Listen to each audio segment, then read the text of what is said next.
Hi, you guys. Here's my mini lecture on mitosis. So here we go. When we think about cell division of a fertilized egg, a zygote, a skin cell, any kind of cell in the body that is not an egg or sperm, we're thinking about mitosis. Okay, it's the type of cell division where one cell is going to divide and it's going to make an absolutely identical cell. So you want a skin cell to reproduce and be exactly like the previous one with no changes. So the DNA is going to be identical. And there's a picture here of a cell in the middle of dividing, because that yellow that you see here is all the chromosome, all the chromatin, and they're finally dividing, and one's going one way and the other's going the other. So this is going to be mitosis. It occurs in 99.9% of all your cells. It has a lot of roles, right? When you grow, your cells have to be duplicating. When you get an injury, or there's some super cool organisms, it can grow another limb, so that's super cool. And you do that by mitosis. The cells divide into two cells that are exactly the same as the first mother cell. When we compare that to meiosis, sounds really similar, meiosis, it is completely different. It is the manufacturing in the cell, in the body, of a sperm cell and of an egg cell. It's how this division happens of this little cell that's not really a sperm cell, but it's going to become one, divides. That's meiosis. An egg cell that's not really an egg that's going to be ovulated yet divides and becomes that egg. That is meiosis. Every other time in the body is going to be mitosis. Let's keep that straight. That's really important. The other distinction we want to make is how the bacteria and the archaea divide. They don't have a nucleus, right? So they don't have all this DNA in the nucleus. Instead, they have this big, long strand of DNA. It curls up like this. It's just one big circle. It duplicates, and then one big necklace goes one way and the other necklace goes the other, and you've got DNA in both. That's called binary fission. And that happens in the bacteria and in the archaea. Okay, and that's all we're going to say about that kind, and we go back to eukaryotic cells. This is the comparison again of the two cells. Prokaryotic, one big loop of DNA. Eukaryotic, all these chromosomes are in the nucleus. Okay, big distinction. So when we go back to eukaryotic cells then, and we talked about chromatin and how the chromosomes are condensed. So, for example, this is a cell that's not dividing, and you see a nucleus in there, and that's all you see. And end of story. If you were to catch exactly at the right time that a cell was dividing, you'd see something like this, which is completely different to the neighboring cell here.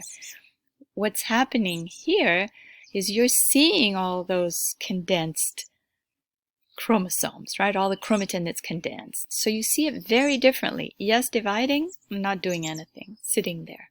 So you're seeing all this chromatin. And that's just random. When you look under the microscope at a bunch of cells, you're likely to find some that are in the middle of cell division. The way they do these is they get a tissue which divides very quickly. For example, in an onion, you know, the little white little roots that grow out of an onion if you don't eat the onion and it sits there for too long, that growth is fast. So if you take a slide and look at those, you'll see some cells that apparently nothing's happening, others that have the chromatin like this, others that have the chromatin like this. It's already separating into two cells. So that's sort of the luck of finding it in those different stages of mitosis. If you take the whole division, you're going to start out with a cell that had a nucleus. Nucleus is gone. You see the chromosomes arranged in different ways, and eventually you'll have two cells and two completely separate cells. That's kind of the very big picture of what mitosis is. Super important, because if we really knew everything about mitosis that there was to know, then we could cure cancer. Because cancer is mitosis gone wrong. It's too much mitosis happening too fast. So even though we know how these cells divide, we don't exactly understand how it is that one cell tells the other, no, stop, stop. You know, you had a scrape, you've repaired that scrape, don't keep making more cells. So very, very interesting, and a lot that we don't know yet. In the videos that I told you, the external videos to watch, from the Amoeba Sisters is one that talks a lot about PMAT. So PMAT is just a way to remember the stages now of mitosis. So P stands for prophase, M for metaphase, A for anaphase, and T for telophase. So if you remember PMAT, you've got them down. Prophase is the phase where you no longer see the nucleus, but you're seeing chromosomes jumbled up. Metaphase, you're seeing the chromosomes all lined up in the middle of the cell. And remember, these are duplicated chromosomes. So what we have to do is, this particular organism only has 4 chromosomes, but we have more than that. We have 23 pairs. So this organism only has 4, and if we're going to divide it, we've duplicated these already, and now we need to put 4 into one cell and 4 into the other cell.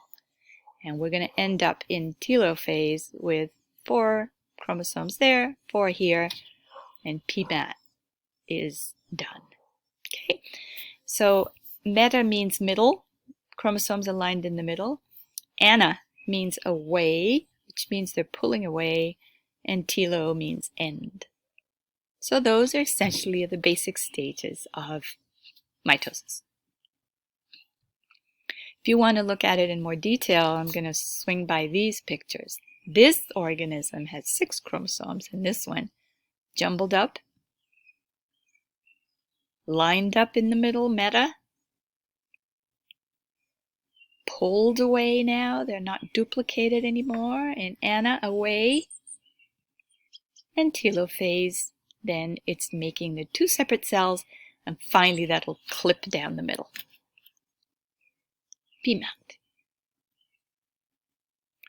The final stage is called cytokinesis, where 2 complete cells are seen. And you've just duplicated a cell.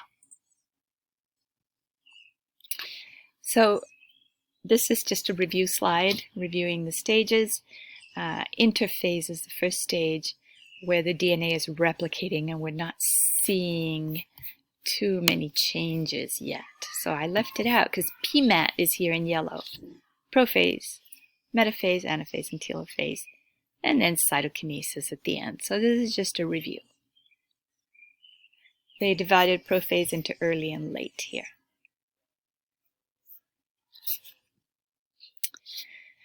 What if the body loses control of cell division, which is what I was saying earlier? What if you have one cell that divides into 2, and then each one of those divides again, and then each one divides again, and each one divides again, and it continues to do that, out of control? That is when you have a tumor. I want to show you this slide that has a lot of information on it, because it shows us what a benign tumor is. Here to the right of this individual, and to the left of the individual is a malignant tumor. So we think of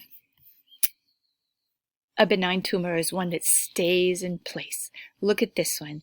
It has some sort of coating here in blue, and it will stay in that location. It's got a cover, it's enclosed, it's not going anywhere. It's a bump, a little tumor, a bump. Nothing happens. It does happen to be close to a blood vessel and a lymph vessel. So let's go over to this other side and see what a malignant tumor would be like. A malignant tumor could fall into a little artery and then travel through that artery, travel, leave the artery, and establish a new tumor in the other place, in another part of the body. So that is considered metastasis, when tumor cells can actually move and go elsewhere and start another tumor, which is the big problem. It happens in a lymph vessel. Lymph vessels are the vessels that pick up extra fluid from your body because cells are leaky, And that fluid needs to be picked up. It's picked up by lymph vessels and it travels back to the heart and becomes blood again. But anything falling in the lymph vessel would do the same thing. Travel in the lymph and then start a new tumor. So that's what cancer is, and that's what we can't figure out yet how to fix. So that's my mini lecture on mitosis. I'll have another one on meiosis. That thou shalt not confuse those two. Thanks.